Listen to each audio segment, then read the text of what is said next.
मेरे भाई वो तो मुरब्बा इकट्ठा किया गया था ना, तमाम पॉलिटिकल पार्टी से लोगों को डरा के धमका के वो पीटीआई में लाए गए थे। क्या आप ये बात नहीं जानते जी? जब वो साहब एक्सपोज हो गए और वो जेल चले गए तो हर शख्स ने अपना एक किला खड़ा कर लिया, अपनी 1.5 फुट की 1.5 इंच की मस्जिद खड़ी कर ली। इस मुल्क में कोई जब चलती है कोई तहरीक और ये वो में 1-1.5% लोग होते हैं जो सड़कों पे होते हैं, बाकी तो बेचारे रोजगार के चक्कर में परेशान होते हैं, सारा दिन रोटी के मारे होते हैं। और आप कहते हैं जी अब एक साहब है वो जेल में बैठे और कह रहे हैं कि 90% लोग मेरे साथ है पाकिस्तान के। भाई किस तरह पता लग गया तुम्हें? लोग इस बात से डरते हो कि अगर 30-3500 लोग निकले पूरे पाकिस्तान में। आप तो सारा दिन कह रहे थे कि मैं फलाने का एयर कंडीशनर तोड़वा लूंगा, फलाने को जेल में डाल दूंगा, फलाने को मार दूंगा, ओए आईजी ओए फलाने। यार ये हमारे गेस्ट सीनियर सियासतदान ज़हीम कादरी साहब हमारे साथ मौजूद हैं। ज़हीम साहब good morning and welcome to podcast. कैसे हैं आप? Everything alright, perfect, God is very kind. आप बताइए? खैरियत? अल्हम्दुलिल्लाह। ज़हीम साहब अभी डिस्कशन छिड़ गई है जी कि कोई बैरूनी मुदाखलत हो रही है क्योंकि अमेरिका में हाउस ऑफ रिप्रेजेंटेटिव्स में करारदाद आई और इलेक्शन से मुतल्लिक थी वो कि इलेक्शंस पर जो है वो होनी चाहिए पूरी इंक्वायरी, और दूसरा ये जो यूनाइटेड नेशन का है working group on arbitrary litigation. मैं भी इसको पाकिस्तान के अंदरूनी मामलात में दखल अंदाजी समझता हूँ, लेकिन ये बात समझ से कासिर है कि खान साहब तो ये फरमा रहे थे कि उनकी तो हुकूमत ही साइफर के जरिए अमेरिका ने ख़त्म किया है और आज वही बीमार हुए जिसके सबब वाला शेर। पर ये कि ये प्रॉब्लम कहाँ है? ये प्रॉब्लम उस 5th जनरेशन वॉरफेयर का है जो पाकिस्तान पर लॉन्च की गई है पाकिस्तान के दुश्मनों की तरफ से। उसमें इंडिया, उसमें इजराइल और दीगर लोग शामिल हैं। हम ख़ास तौर पे हमारे सियासतदान कुछ जानते बूझते माजरत के साथ और कुछ अपनी अकल और दानिश को इस्तेमाल किए बगैर बैरूनी ताकतों का अलाकार बन जाते हैं और फिर रियासत पाकिस्तान को नुकसान पहुँचाने की कोशिश करते हैं। अब ये जिस तरह फर्म का जिक्र किया गया, मैं नहीं यकीन करता इन साहब पे जो बोल रहे हैं, क्योंकि इनकी कोई क्रेडिबिलिटी है नहीं, जमातें बदलने वालों की नहीं क्रेडिबिलिटी हुआ करती। लेकिन मैं ये समझता हूँ कि अगर ये वाक़तन चीज़ इन्वेस्टिगेट की जाए और पता किया जाए और वाक़तन ये बात दुरुस्त निकले तो फिर तो everybody is liable for a serious consequences. Sir ये यूनाइटेड नेशन का जो ग्रुप है उन्होंने साइफर केस के ही जो मामला है उस पर कह रहे हैं प्रोसिक्यूशन ठीक तरीके से नहीं हुई। फिर तोशा खाना के जो 2 पहलू थे उनमें से एक पे वो कहते हैं कि गलत सज़ा हुई और वो कहते हैं कि ना सिर्फ रिहा किया जाए बल्कि हरजाना भी दिया जाए। यानी कि साइफर केस वो कह रहे हैं दुरुस्त था, वो कह रहे हैं प्रोसिक्यूशन सही नहीं हुई। नहीं, प्रोसिक्यूशन इसका मतलब सही तरीके से वो एक यानी कि वही बात ना कि जो गवर्नमेंट का नोशन था कि ये साइफर में इनको सजा होनी चाहिए, वो सजा नहीं हुई ना। तो अगर सजा नहीं हुई तो फिर प्रोसिक्यूशन गलत हुई तो सजा नहीं हुई तो वो क्या सजा दिलवाने चाह रहे थे? मैं ये बताऊं आपको कि वो मैंने जो पहले बात की ना कि ये दोअमली है, ये सब खेल खेला जाता है। ये वो 5th जनरेशन वॉरफेयर है जो Pakistan being an only Muslim atomic power Pakistan पे लॉन्च की गई और फ़ौज को इसलिए निशाना बनाया जाता है क्योंकि वो न सिर्फ उन आइडियोलॉजिकल जो हमारी बाउंड्रीज हैं, बॉर्डर्स हैं, उनको डिफेंड कर रहे हैं, बल्कि वो पीटीआई की रिहाई के हवाले से अगर बात कर रही है कोई ऑर्गेनाइजेशन तो ठीक है मामला मेरिट पे होना चाहिए, लेकिन वो 5th जनरेशन का हिस्सा कैसे हो सकता है? मैं बताता हूँ आपको कि वो जो 9 मई था उसकी साजिश को अगर आप देखें तो वो भी उसी प्लांट जो कि पिछले 15-20-10 साल से पहले छुपे ढके और वो तो कहते किसी के जरिए है ना जो भी गया उसके जरिए यही हुआ कि इदारे के पे जो है वो हमला किया गया पाकिस्तान की रियासत। वो तो इसकी जिम्मेदारी नहीं लेते जी, वो तो इसकी जिम्मेदारी नहीं लेते ना। वो कहते हैं कि हमने ये नहीं किया। वो किस तरह लेंगे? वो तो झूठ बोलेंगे ना। वो क्या मान लें कि हमने किया? सब कुछ शवाहिद मौजूद है जो वो हरकतें कर रहे थे। मैं तो वो टीवी पे भी नहीं बोल सकता, मेरे मुल्क की इतनी तजलील होती है। अर्ज ये है कि देखें जो ये वॉर है ना, 5th जनरेशन वॉर, हम वो कहते हैं ना कि क्या है वो देखते हैं कांटे की तरह यज़दा के लिए वो एक है बुल ड्रामा भी सही कहते हैं। तो वो हम उन लोगों की आंख में कांटे की तरह कड़कते हैं, तकलीफ में है वो, और वो हर हरबा इस्तेमाल करते हैं। हम देखें ना अफगानिस्तान से जो हो रहा है, इसके पीछे इंडिया है। 5 कौंसल खाने भेज कर कौन सी ट्रेड हो रही है इंडिया की अफगानिस्तान के साथ?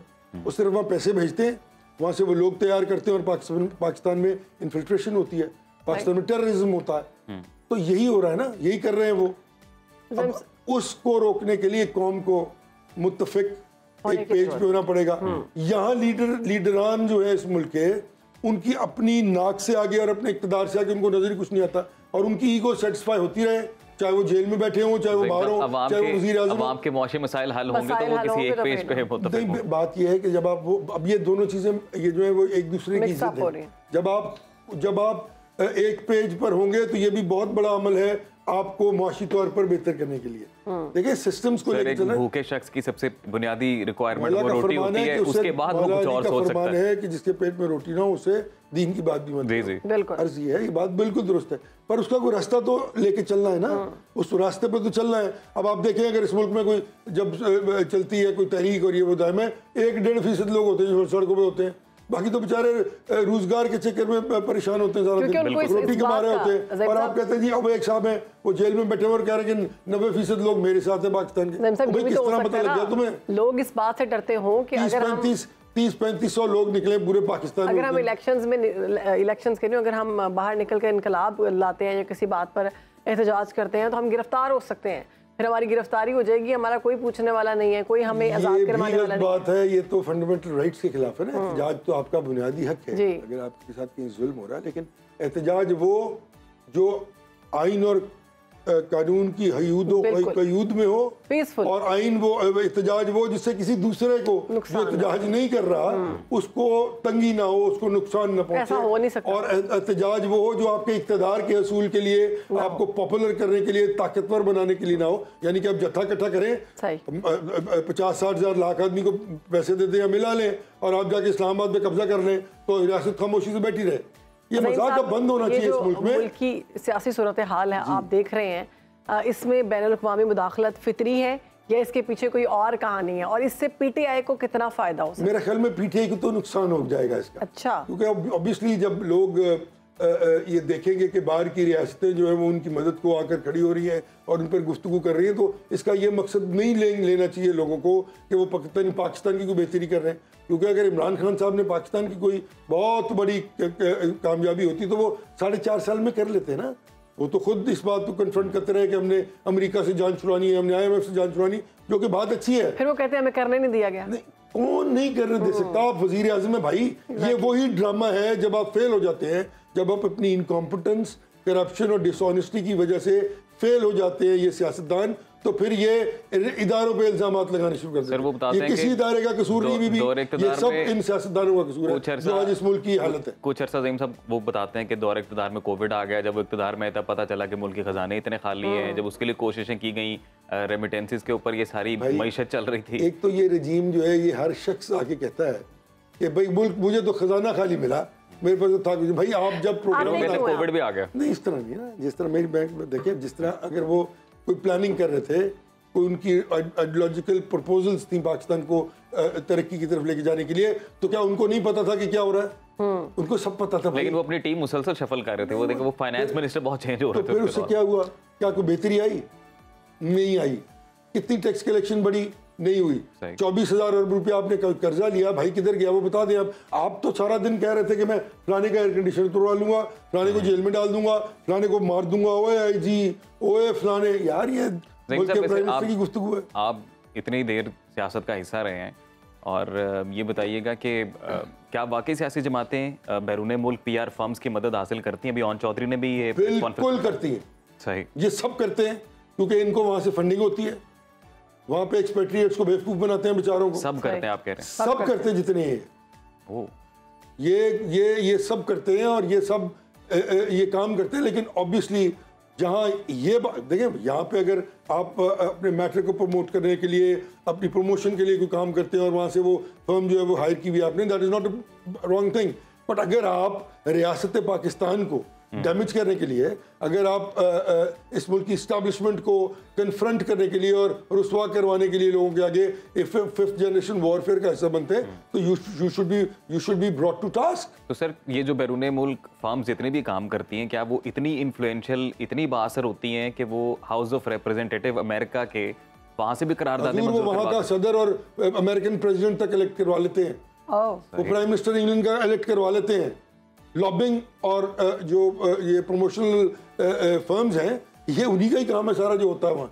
वो जो ट्रम्प साहब के लोग जिस तरह चढ़ गए थे ना जी कैपिटल हिल पे, वो किसका काम था?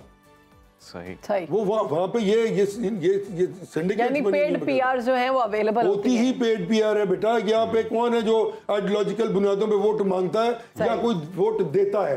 क्योंकि आप तो रोज आइडियोलॉजी बदलते हैं। सुबह आप कहते हैं कि जी एस्टैब्लिशमेंट बुरी है, दूसरे दिन आप कहते हैं वो अच्छी है। जब आपको इक़्तिदार से निकाल देते हैं, कोई निकाल देता है, तो आप अपनी खफकी और अपनी परफॉर्मेंस को छुपाने के लिए आप मलबा एस्टैब्लिशमेंट पे डाल देते हैं। ज़हीर साहब एक सवाल ले लीजिएगा, अभी जो ये तमाम तरह सूरत हाल है, इस पर जो हुकूमत पाकिस्तान का रिएक्शन है, आप समझते हैं कि वो ठीक थे? मेरे ख्याल में अंदरूनी मामला का आया आज़म नज़ीर तारड़ साहब, इतना ही काफ़ी है। Beggars can't be choosers.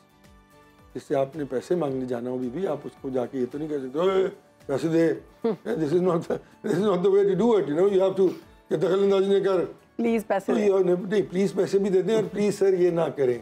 तो you have to, and rightly so, जब आप when you're talking about international relations, your wordings are, your selection of words has to be very appropriately featured. So वो कहते हैं कि फॉरेन एक language होती है बाकायदा फॉरेन ऑफिस की, उसको कभी बाईपास नहीं करना चाहिए, बिकॉज उसमें नॉर्म्स एंड प्रिंसिपल्स जो है वो इम्प्लिकेट होते हैं। आप सियासी सूरत हाल को अगर देखें, उसका जायजा लें, तो बिटवीन द लाइंस अब क्या रीड कर पा रहे हैं कि जहाँ एक जानिब इस तरह से बैरूनी फर्म्स जो हैं वो कर रही हैं, लॉबिंग कह लें उन्हें हम, या उनकी जानिब से इस तरह के बयानात सामने आ रहे हैं एक मखसूस जमात के बानी के हवाले से, फिर उसी जमात में एक डिवीज़न भी सामने आ रही है। अभी फवाद चौधरी साहब खुलकर जो कोर कमेटी के अब मेंबरान है PTI के, उनके खिलाफ भी बयानबाजी कर रहे हैं। तो ये क्या लग रहा है आपको सारी सूरत हाल? बिकॉज देखे ना मेरे भाई, वो तो मुरब्बा इकट्ठा किया गया था ना, तमाम पॉलिटिकल पार्टी से लोगों को डरा के धमका के वो PTI में लाए गए थे। क्या आप ये बात नहीं जानते? जी। जब वो साहब एक्सपोज हो गए और वो जेल चले गए, तो हर शख्स ने अपना एक किला खड़ा कर लिया, अपनी 1.5 फुट की 1.5 इंच की मस्जिद खड़ी कर ली। और क्योंकि वो ये चाह रहे हैं कि अब हम हमारी इंपॉर्टेंस इतनी हो जाए कि कल को सियासत में हम आए तो हम सबसे आगे नजर आए। तो जो बेसिक कोर ग्रुप है, जो फाउंडर्स ग्रुप था उस पार्टी का, बुनियादी रुकनीत जो थी, वो हामिद खान साहब लोग, तो खान साहब ने खुद फारिग कर दिए थे, क्योंकि उनको ये किसी ने कहा होगा कि आप फलानी पार्टी से फलाने को ले लें, फलाना इलेक्टेबल ले लें। तो फिर आप किस बात की भड़के मारते हैं कि मैं सबसे दुरुस्त हूँ? आपने तो वही काम किया कि आपने अब उन तमाम लोगों को जिन्होंने ये पार्टी बनाई थी अपने साथ चलाकर इक़्तिदार तक पहुंचाया। तो द आंसर इज नो। वक्त बहुत कम है, एक मुख्तलिफ मामला है जो कल भी रह गया, मैंने सोचा आज मैं आपकी नज़र कर दूं। पूंछ जेल के वाक़े के बारे में आपको पता चला होगा, 20 कैदी जो कि वो फरार हो गए। और अभी हम बलूचिस्तान की एक जेल है, उधर से भी 3 कैदी रोशनदान तोड़कर फरार हो गए हैं। और ये नहीं, इस तरह नहीं होता। जेल की सिक्योरिटीज, कोई बाहर नहीं बैठा हुआ। मैं खुद रहा हूँ, इसलिए मुझे बहुत मैं 8 माह के करीब रहा हूँ। अर्ज़ है कि जेल की सिक्योरिटी इतनी अजीबली फर्बिश्ड होती है कि आम आदमी उसको नहीं कर सकता। तो सिक्योरिटी पर सवाल नहीं, लोग अंदर से मिले होते हैं, कोई ना कोई मिला होता है, वो मिल के जो कुछ करते हैं। और जो कुछ जेलों में होता है, इस पर किसी ने अब एक 10 मिनट मुझे दें तो मैं आपको बताऊं, तो आप रोना शुरू कर देगा पूरा पाकिस्तान कि ये जेलें हैं, कि ये मस्बा खाने हैं, या ये कब्जा माफिया के हम आज गए। और अमीरों को वहाँ क्या सहूलियात मुयसर होती हैं जो पैसे खर्च रहा। मोबाइल फोन भी मैंने सुना मिलते हैं। मोबाइल फोन तो बेटा एक छोटी सी चीज है ना, वो तो अब ले गया कर लिया। मैं तो बयान नहीं कर सकता आपके सामने कि क्या क्या कुछ होता है जेलों में। और वहाँ पे जो हुकूमत होती है सोवरेन जेल की, वो तो आपकी मेरी सोच से भी बालातर होती है। आप तो सांस नहीं ले सकते उसे पैसे दिए बगैर। बहुत शुक्रिया। यानी अगर किसी को भी रेस्ट चाहिए तो वो जेल में जाकर पैसे वाला